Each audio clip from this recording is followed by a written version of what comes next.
La Gemara pose une contradiction entre deux psukim. Il y a un pasuk qui dit L'Hashem ha'aretz umlo'ah. Le monde, avec tout son contenu, appartient à Dieu. Il y a un autre verset qui dit le monde, c'est-à-dire le monde terrestre, appartient aux hommes. Car Dieu, lorsqu'il a créé la terre, il a offerte aux hommes. Et lui, Dieu, s'est installé dans les hautes sphères célestes. Qui peut me rappeler le verset qui correspond à ce que je viens de dire? On le dit dans le Hallel. Hashamay, Hashamay Hashem, Ve'haaretz, Natan E'Adam. Bravo, qu'on a kavod. Eh bien, ce qui veut dire que Haaretz, Natan E'Adam, la terre, Dieu l'a accordée aux hommes. Alors, il faut se décider.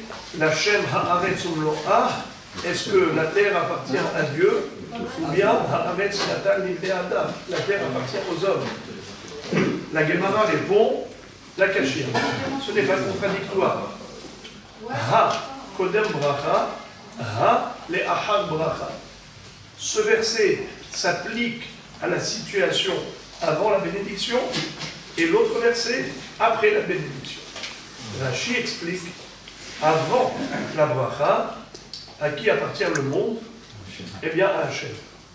Si on fait la bracha, en quelque sorte on a payé le prix qu'il fallait payer. Désormais, on peut jouir des créatures que Dieu a créées pour nous les offrir. Mais il faut les acheter, il faut passer à la caisse. Comment tu fais pour payer à Hachem le prix de chaque fruit, de chaque aliment? Eh bien, c'est la bénédiction que tu vas réciter avant de manger, en lui disant merci à lui, maître du monde, d'avoir créé cet aliment qui nous procure profit.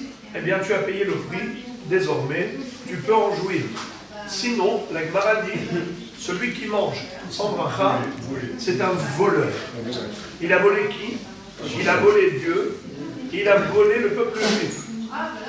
Qu'est-ce que ça veut dire? Vous savez que les brachot... Malgré qu'il a acheté le fruit. Il a acheté, il a payé à Osher Ad. Ouais. Oui, mais il n'a pas payé à Dieu qui est le créateur. Il a payé que le livreur. Il a payé le transporteur. Il a payé l'agriculteur. Mais il n'a pas payé le créateur. Alors, voyez la bataille.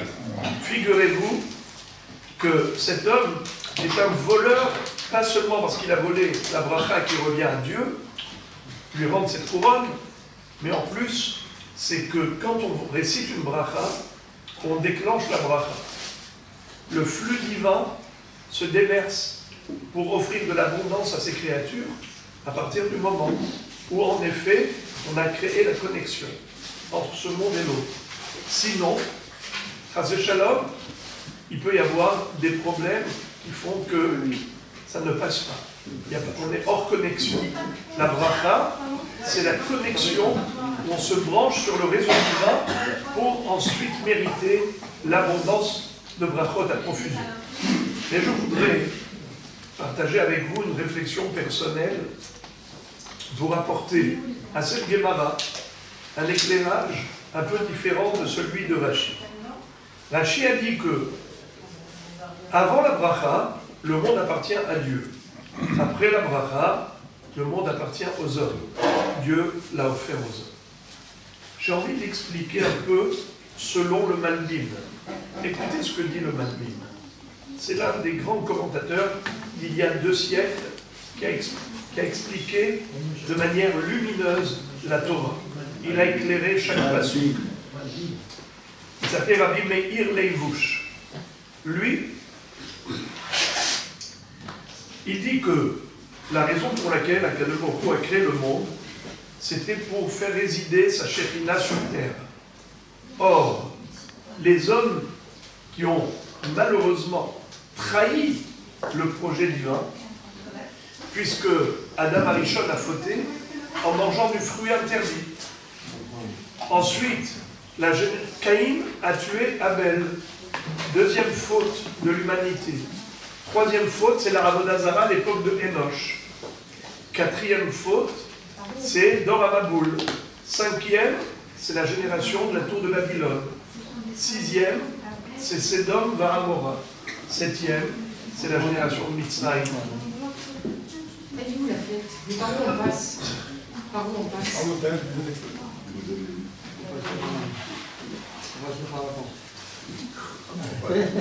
En fait, ce soir, il y a le Génébrite. On a des Aïnara un peu partout des événements. Et tout à l'heure, c'est les dames. Bon, en tout cas, étant donné que Akadosh Baruch Hu a été déçu par le comportement humain, Hachem a décidé. Non, vous étiez à la 7e. 7e Avéra, ça fait que les 7 Avérotes correspondent aux 7 cieux. Quand Akadosh Baruch Hu a créé le monde, il a fait régner sa Shekhinah sur terre. La présence divine, elle était dans ce bas monde, comme Dieu l'avait souhaité lors de la création. Ika dira Shekhinah batachtonim. Mais quand l'homme a déçu, que s'est-il passé? Eh bien, un éloignement de la Shekhinah. Le Baruch Hu quitte la terre pour s'installer dans le premier ciel. Ça c'est après la faute d'Adam Arishon. Après que Caïn ait tué Abel, alors il s'installe dans le deuxième ciel. Et après il s'installe dans le troisième. Et c'est comme ça que le Baruch Hu s'éloigne de plus en plus. Jusqu'à ce que, à la fin, à Shamaim Lachem, mais à Aretz, Nathan les Adam. Je vous dis, alors moi je vais monter là-haut, et vous allez rester en bas. Je ne veux plus être parmi vous. Mais il y a eu, grâce à Dieu, 7 tzadikim. Abraham, Yitzhak, Yaakov, Lévi, Kehat, Amram, Moshe. Ces 7 tzadikim, qu'est-ce qu'ils ont fait? Ils ont fait le tikkun.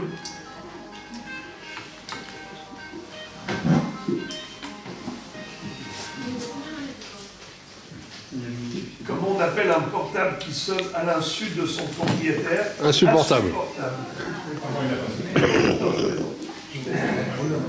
Je plaisante. Alors, c'était juste pour dire en effet, les 7 tzadikim ont rapproché la Shekhinah sur terre. Qui était le 7e tzadik? Moshe Rabbeinu. Abraham, Yitzhak, Yaakov, Lévi, Kehat, Amram, Moshe. Lors du vécu de Moshe Rabbeinu, carrément, la Shekhinah est redescendue sur le mont Sinaï pour s'installer plus tard dans le sanctuaire, vers Asuli Mikdash, les Shachanti Betocham. Et le Bet Amikdash s'appelle Bet Olamim, la maison, la résidence définitive du Créateur. Alors maintenant, regardez. Quand on reconnaît Dieu, ça veut dire qu'il est parmi nous. Quand on ne le reconnaît pas et qu'on fait abstraction de lui et qu'on fait n'importe quoi, alors il s'éloigne de nous. Alors j'ai envie de dire comme ça. Quand on n'a pas encore récité la bracha, alors dans le monde, quelque part, dans ce bas monde, on ne retrouve pas Dieu. C'est-à-dire que les gens s'imaginent que la nature, elle s'autogère, comme si elle n'a pas de maître, comme si elle n'a pas de gérant. Ça veut dire qu'à Shamaim, Hachem, on croit que Dieu il est dans les hautes sphères célestes, et ce monde à qui il appartient? Aux hommes. C'est la loi du plus fort, c'est la loi de la jungle. Mais quand tu fais la bracha, qu'est-ce que tu dis? Ce fruit-là, Boré peri ha'adama, Baruch ata Hashem Elokeinu melech ha'olam, Boré peri ha'etz. C'est-à-dire que ce fruit-là qui sort d'un morceau de bois, de l'arbre, ce fruit qui sort de la terre, un élément inerte, c'est pas stable. Nous, on s'est habitué. L'accoutumance éteint les sentiments. Mais la réalité, elle est quoi? C'est un miracle incroyable.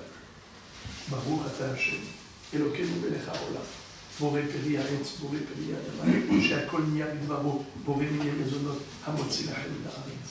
Tout cela pour dire qu'on reconnaît au travers des créatures le Créateur. Alors là, quand on crée cette connexion entre le monde terrestre et le monde céleste, on a rendu à Dieu le monde qui lui appartient. La chair à Aretz. C'était ce que Dieu souhaitait lorsqu'il a créé le monde. Qu'on y arrive à ce niveau, de comprendre que rien n'est le produit du hasard. Comment on dit le hasard en hébreu? Mikre. Mikre, c'est la contraction de deux mots. Rak me Hashem. Ça ne peut venir que de Dieu. Il n'y a rien qui est le produit du hasard, de la coïncidence. Tout a été programmé au millimètre près. Alors, pour El Rabotai, ce soir, pour Hachem à tout Bishvat, quand on a l'occasion de réciter toutes ces brachot, pourquoi tout Bishvat? Parce que pendant l'hiver, la nature, elle s'éteint un petit peu. Les arbres ont perdu leurs feuilles. La terre a perdu sa verdure. On a l'impression que tout est grisailleux. D'ailleurs, n'est-ce pas, vous sentez un petit peu les Baruch Hashem en Israël. En Israël, grâce à Dieu, c'est pas très long. On a de la chance. Mais quand même, là maintenant, vous sentez, vous êtes tous avec des manteaux. Ça veut dire que, en effet, on sent qu'on n'est pas dans notre élément. Mais qu'est-ce qui se passe à tout Bishvat? La Gemara dit que la majorité des pluies de l'année sont déjà tombées. Et maintenant, la sève commence à monter dans l'arbre pour faire bourgeonner les fruits, pour donner naissance à une nouvelle vie. C'est comme ça que maintenant, tout va germer. Et du coup, le printemps arrive, on dit waouh, qu'est-ce que c'est que cette beauté-là? C'est le renouvellement de toute la création. Ne nous laisse pas nous habituer. Comme j'ai dit tout à l'heure, l'accoutumance, ça tue les sentiments. Qu'est-ce qui fait que finalement, on prend conscience de la présence divine sur terre? C'est le renouvellement. Alors, tout Bishvat, c'est le début du renouvellement. D'ailleurs, on est entre tout Bishvat et Nissan, on a 45 jours. Vous savez que le monde, il y a une marloquette. À partir de quand le monde a été créé? Depuis le mois de Tishri ou bien depuis le mois de Nissan? Rabbi Yoshua dit que la création du monde, c'est au mois de Nissan.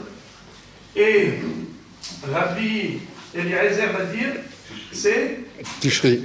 Au mois de Tishri.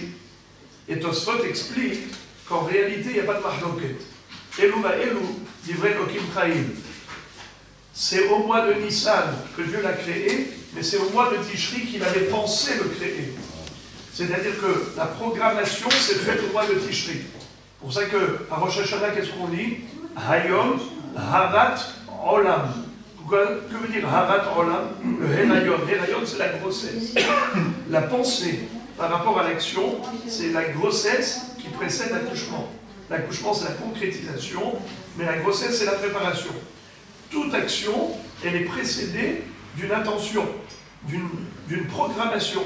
C'est ça la grossesse de l'action. En tout cas, puisque Dieu a pensé créer le monde, c'était au mois de Nissan, c'est le début. Au mois de Nissan, il y a eu la création, donc c'est le début. 40 jours avant, combien de temps ça met la conception pour qu'un embryon arrive à l'état embryonnaire? C'est 40 jours. Depuis la conception jusqu'à l'état embryonnaire, Arbaïm Yom. Et combien de jours il a été créé le monde? 6 jours. On met 6 jours plus 40 jours par rapport au mois de Nissan, qui est le jour de la création. Ce qui veut dire qu'en effet, puisque vous savez que 25 Elul, c'était le premier jour de la création. Premier Tishri, c'est le 6e. Création de Adam. Si on dit que c'est au Rosh Chodesh Nissan, la création du monde, alors 6 jours avant, c'est le 25 Adar. 25 Adar, tout Bishvat par rapport au 25 Adar, c'est exactement 40 jours. Les Arbaïm Yom, j'ai dit Yetzirat Abad. Donc on est dans le renouvellement, on est dans la renaissance. La situation du peuple juif, depuis le 7 octobre, a traversé, si je peux ainsi dire, une histoire hivernale, où on a perdu des feuilles, on a perdu des fruits, on a perdu beaucoup de Ham Israël. Il y a eu des massacres, il y a eu ce qu'il n'y a pas eu depuis la Shoah. Cette situation-là, c'est une situation qui nous a mis à genoux. Et puis voilà que Akadosh Baruch Hu nous montre que le soleil commence à pointer à l'horizon. Et voilà que, qui aurait pu imaginer que le président de la première puissance mondiale puisse prendre à cœur les problèmes d'Israël et s'immisce et s'implique personnellement à tous les niveaux. C'est quelque chose d'extraordinaire. C'est des miracles. Bon, vous dit, voilà, sachez que même si vous aviez traversé des moments difficiles, c'est comme la lune qui à un moment donné disparaît, s'éclipse, et voilà qu'elle se renouvelle, et encore une fois elle évolue jusqu'à devenir la pleine lune. C'est comme ça que Hachamim nous disent que le peuple juif est comparé à la lune. Chez Afhem, Atidim, Ithadesh, Kemota. Eux aussi se renouvelleront un jour. L'histoire d'Israël, c'est celle-là. C'est l'histoire de la lune. Elle était lunatique. Mais Be'ezrat Hashem, la lune va éclairer comme le soleil. Ve'aya or alvana ke or harma sera comme le soleil, c'est-à-dire que la situation sera statique.